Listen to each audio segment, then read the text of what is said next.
Stomping ground. I went to Greensboro Central Catholic High School. In fact, I got in trouble with Greensboro Central Catholic High School a lot. You remember the old Greengate Mall Theater? I'll tell you a story I haven't told anybody. I probably shouldn't even say it from the campaign trail, but I skipped school one day, and I went to go watch the Star Wars movie when it first came out there, and then Sister Maureen, she pulled me aside the moment I walked into school, and she goes, "You were sick yesterday?" I said, "Yes, Sister Maureen, I was sick yesterday." She goes, "I think you were seeing that Star Wars movie over there." I'm like, no, I would never do that. And apparently she pulled out this news clip in the class and showed me this news clip that she had recorded on a VHS. I was standing next to some guy dressed like a Wookiee, and that was on the news. So she busted me. So my journey to this spot was certainly an unconventional one, and I think it started 20 years ago. And back then, I was a sophomore in college at Clarion University, and the limit of my responsibilities was writing papers and trying to get to class on time. And I think the most important responsibility of the day, at least as a young college kid, was trying to figure out what beer I was going to get my hands on that night. Until one day, I woke up in this rundown college apartment, laying on this worn down college couch, and I sat up and the world was spinning, staggered over to the television set. I turned it on and watched it flicker to life just in time to see an airplane crash into the World Trade Center. And in that moment, I was shaken to my core. I was scared, but more than that, I was angry. And I remember watching people tumble from those flaming towers and land on the sidewalk and die on national television.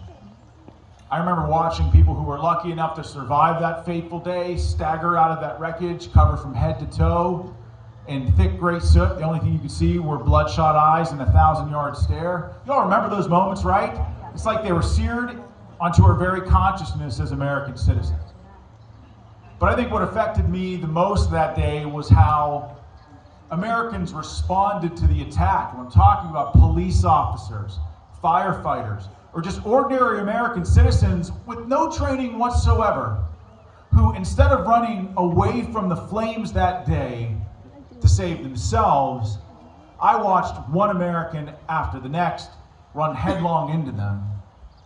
In many cases, to save people that they didn't even know, that they had never met before, in an act of selflessness that I'd never witnessed up until that moment in time in my life. And I feel like at that point, my life was at a crossroads. I was an elementary education major trying to figure out how to student teach second grade, but I wasn't sure that's what I wanted to do with my life, like most sophomores in college. I feel like my life lacked clarity. And I remember as I watched the television set, transfixed to those images of just raw horror as they engulfed our fellow Americans, something that my mom told me growing up was resonating in my mind. She used to say, the two most important days of your life, Sean, are the day that you're born and the day that you figure out why. And in the wake of the most horrific terrorist attack in our nation's history, I believed in my heart of hearts that I knew exactly why God had put me on this earth, and that was to serve something greater than myself, to serve my country. And 2 days after 9/11, I went down to the recruiter and I told the Army recruiter that I wanted to join the infantry because I wanted to be on the front lines. I wanted to be part of America's collective response. Then I wanted to go to airborne school where the Army could teach you how to jump out of perfectly good airplanes. That's how the phrase goes. And then I wanted to volunteer to go to Ranger School because I knew that it was the best leadership school that the Army had to offer. And I wanted to be the best leader that I could for my troops. And then 2 years after that conversation with the recruiter, I graduated, became a brand new second lieutenant, and found myself on the battlefield of Afghanistan in 2006 as a young platoon leader. Now, how many people have served? Anybody serve? Any veterans in the crowd today? Well, thank you for your service. Thank you so much for your service. You guys. So I was a young second lieutenant. How much does a young second lieutenant know about the military? Nothing. You're here, they're saying nothing. And that was me. I was really blessed to be surrounded by the best non-commissioned officers, the best soldiers that you could imagine. These men in my infantry platoon, they taught, coached, and mentored me every step of the way. They taught me what it meant to be what I like to call a servant leader. And we found ourselves in this young motley crew of infantrymen on the border of Afghanistan and Pakistan with a very simple mission: find Osama bin Laden in 2006.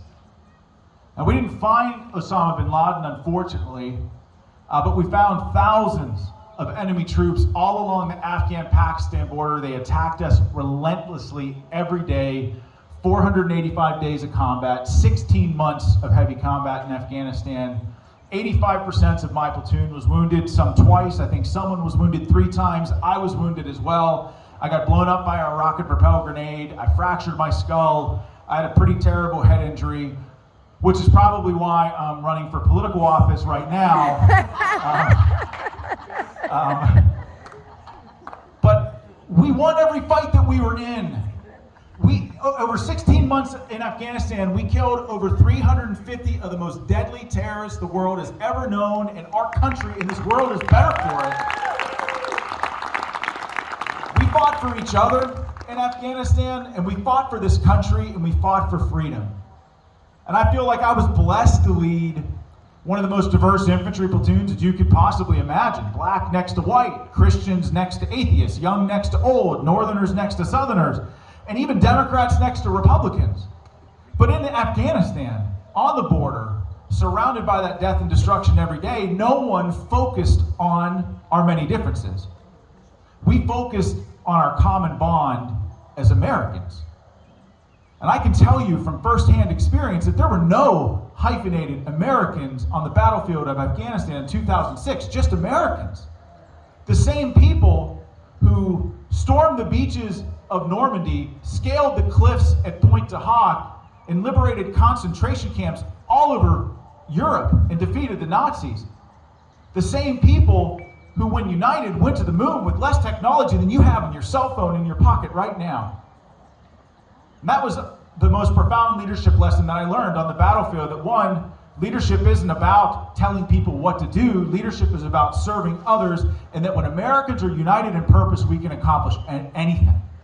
And that leadership philosophy has followed me in everything that I've done since. I was medically retired as a young captain on my way to major.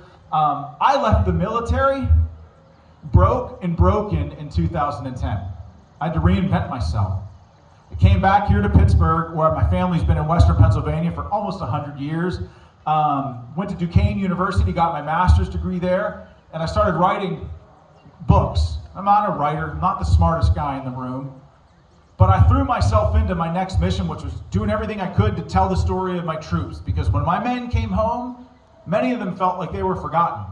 Not that Americans weren't grateful, but it was almost like Americans didn't realize that a war was going on in Afghanistan. And if you remember, when we were in Afghanistan, the eyes of this country were wholeheartedly fixated on the Iraq War. Do you remember the debate over weapons of mass destruction and the surge, right? Like, should George W. Bush send more troops into Iraq war that was being lost? Remember that debate? So people in Afghanistan, when we fought there, we felt like we were forgotten. So I just felt like it was my next mission to tell their story, to make sure that their legacy could be passed down from one generation to the next, so that their parents and their spouses knew exactly what they had gone through on behalf of a grateful nation.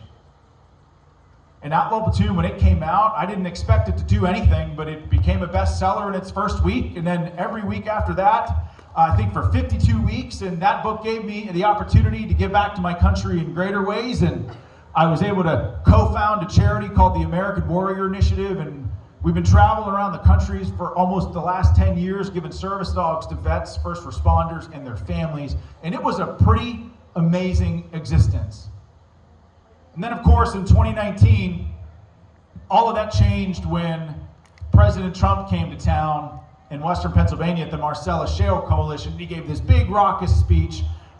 I'd never met him, I'd never talked to him, I'd never really had any aspirations of running for political office, but he called me out to run for Congress in Western Pennsylvania. And I wasn't even there. I was in South Carolina giving a service dog to a veteran, talking on a stage just like this, just after we had given a dog away, and my phone was ringing off the hook, and I look at it at 56 missed calls, and reporters, political consultants, political types in general, and then of course my mom was calling me over and over, and she's this fiery Italian woman, and she's like, I answer the phone, I sneak off stage, I answer the phone, I said, Mom, what's going on? And she goes, Sean, are you running for Congress? And I said, Ma, no, I'm not running for Congress. And she goes, well, President Trump says you're running for Congress. And I was like, okay. So we got in the fight. He roped me into politics, right? And once politics draws you in, it's very hard to extricate yourself. And I'm seeing what's happening to our country and realizing very clearly that, yes, while we fought in Afghanistan for freedom, the fight for freedom is not going to happen on a foreign battlefield this year or next year. It's going to happen right here in America. And let me ask you, thank you. Let me ask you a question. If you were trying to destroy this country in 200 days or less, what would you do differently than Joe Biden is doing right now? Your taxes are rising. Our debt and deficit is soaring. We're running a $3 trillion deficit just this year alone. Your kids are going to end up having to pay for that. They're going to bear the burden of that. Our border is flooded. It's overwhelmed. You know, China is going to invade Hong Kong, Taiwan. They're saber rattling. Russia is on the border with Ukraine. Our energy industry here in Pennsylvania is being decimated. It's one issue after the next. It seems like what Joe Biden is doing is almost deliberate. Joe Biden said just recently, and I'm sure you all saw it, that the Bill of Rights are not absolute. Well, let me tell you what I believe. I believe that your rights, which are protected and enshrined in the Constitution of the United States, are granted to you and bestowed upon you by God, not government. Yes. And those rights can never be taken away from anyone in government, ever. And if you aspire to run for political office, you should recognize that. It's not about political parties. It's not even in this day and age about Democrat versus Republican. It's about freedom versus tyranny. This country stands on a very thin line between hope and darkness. And I'm going to tell you right here, right now, that I will fight for you every day on that line and never let you down. The first thing that I will do in the United States Senate is vote to ban critical race theory. And that includes in our schools and in our military. The next thing that I will do is we're going to secure the border. We have to secure the border. It's absolutely overwhelmed. The next phase in that operation is banning sanctuary cities. We have them here. They exist in violation of federal law. They're illegal already. Let's enforce the law. I'm going to be a warrior for the energy industry, and I'm going to do everything that I can to keep American jobs here where they belong and not shipped overseas to China. And by God, I'm going to stand up to China for the plague that they unleashed on the world and on our country.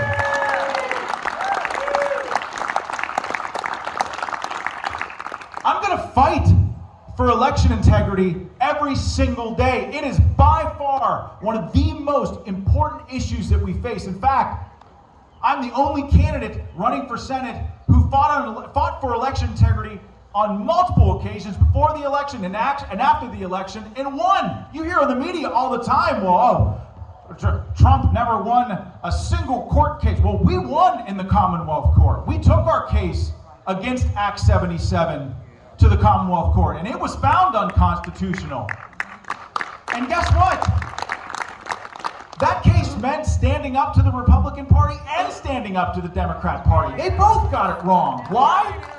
Because the people of this state, and I'm not even talking about the people of this state, I'm not making a value judgment on mail-in ballots. Of course I'd rather have you vote in person.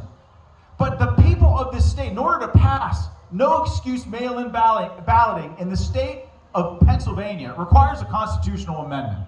The most important part of that amendment process is putting it on the ballot so that the people have a say in the political destiny of this state. Your voice was denied, and so I was there defending you, especially when it was difficult.